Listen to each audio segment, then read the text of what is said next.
The NRL takes a break this weekend for Rugby League's Rep Weekend. We kick it off with Australia-New Zealand up there in Brisbane on Friday night. Brett Kimmorley, the defending Four Nations champions against the world champions. Yeah, that's right. It's a great clash. It's a one-off test match that we always look forward to. At least it gets the credit it deserves by a standalone weekend. Obviously, Australia making some debutants. There's some new players. It's a changing of the guard, you would say. Some old players have been pushed out a little bit and some younger players get an opportunity. So the back line for Australia is pretty inexperienced. We do have still Inglis at fullback, and obviously we've got Cronk and Thurston in the halves. They'll steer the ship around, but the outside backs are new debutants. So it'll be nice to see how they go. And the forward battle is generally where these games are won. We've got Matt Scott back in form. We've got Cameron Smith who will steer us around. And James Tarmow is on the bench. I think James Tarmow has returned his form as well. So the Cowboys front row will be there. It possibly is one of the best Kiwi teams ever assembled. They've got Sheck, who's in the start of his career. They've got obviously Foran and Johnson, who's the Golden Boot winner. They've got Jesse Bromwich, who's probably the number one prop in the game. So it's a nice little battle to be going into. I think it'll be a very close game. I think it'll be a really physical game. We go back to the international rules as well. We've got one ref. The ruck will be a little bit slower. The 10 will be a little bit shorter. It'll be a nice sort of tight game of football. I'm not too sure who will win. I hope Australia win because I'm a former Australian player. But I think this game will be a great clash, an exciting clash to see who wants to be the number one nation. Tim Sheen's decision to leave out Broncos star Justin Hodges. What did you make of that? Yeah, I think it's just a change in the guard. Obviously Justin Hodges has got some hamstring injuries. He obviously did say that this is probably going to be his last year of rep football to try and have more of a career at the Brisbane Broncos. So he's not able to put too many games back to back, Justin, and I don't know if he trains too much. So I think, Will Chambers certainly deserves a spot. He'll make the Queensland side. Josh Dugan as a winger, I suppose, is an interesting move. He's played centre and he's played fullback. He's a great carrier of the football. So they need to start finding some positions for these players. So it sort of now means that some of these players are also guaranteed spots in the New South Wales or the Queensland sides, because if you get picked for Australia, you should be good enough to play for your state. Greg Inglis goes back to fullback, as you mentioned, with Justin Hodges out.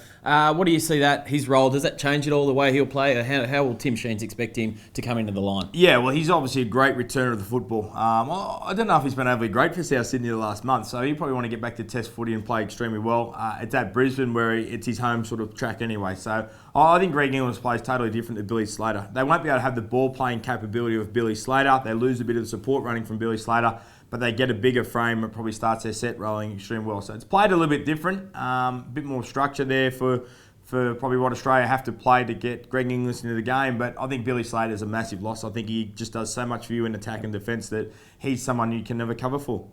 Who wins and why? I think Australia just scrape home. I think it'll be a very close game. I think it's going to be a really good arm wrestle. I think if the Kiwis get on top, it's going to be extremely hard for Australia to come from behind. As I said, with that inexperienced back line, and without Slater there, I just don't know how many points we've got in us. We'll grind out a victory.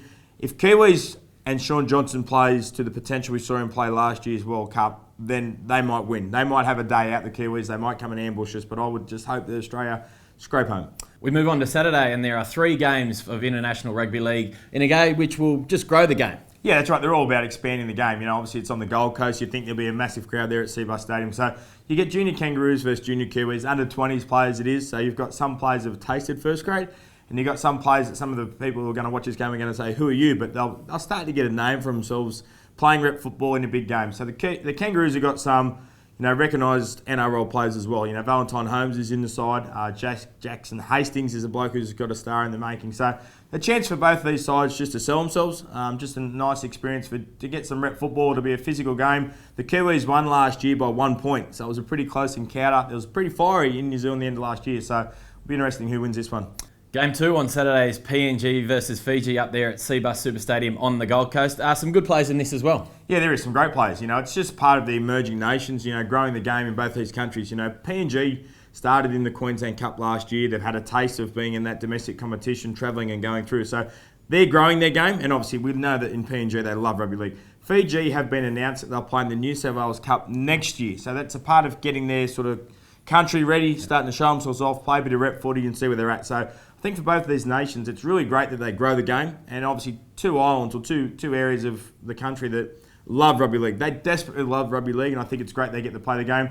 Obviously for Fiji, you got Kevin the Guama, who's in actually an outstanding form with a great tap back last week, and Marika Koroibete. So you got some tough players and some good players, but you'll just see some exciting football and just a great way to promote the game in both those countries. Samoa and Tonga follows that game on the Gold Coast. It just screams physicality. It does. There's obviously a lot of Polynesian players in our game, and they get a taste here and they do their own tribal dances. They all do their own, pride in their both nations because they pretty much hate each other, even though they're pretty close there. And, when you talk to some of the players and muck around at training, you say, it's the same country, and they stir you back pretty heavily. So it's about pride. The winner of this game last year got to play in the Four Nations, so there was plenty to play for. It's not overly important this year's game, but it's about growing your own beliefs and trying to put your footprint into the future that you should be a part of Four Nations, Five Nations, whatever happens going forward.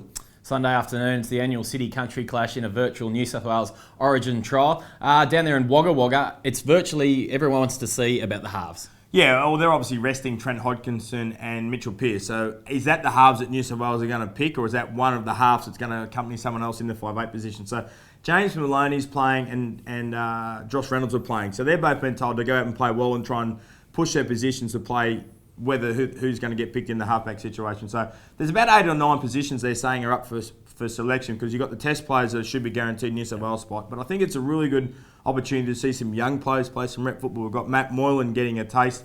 You've got Jack Whiten getting the taste of rep football. I think the senior players now, City Country is sort of not for them anymore. We know they can play big games. They can handle it. It's an opportunity to give younger players an opportunity to play a rep game under higher pressure, under higher intensity, and just see who can handle it extremely well. So I think it'll be a great game. I'm obviously a former Country player. I think Country has sort of got a better side. But it's unsure how they gel because it's just about a 5 or 6 day week. Get together, come up with different styles, see who wants to go out and play as a football team and see who's good enough to do it. So I think Country scrape home, but I think it'll be an open style football game and I think there'll be a lot of points scored. I'm a Country boy too, so it's the Country boys for me. Also the Kangaroos on Friday night.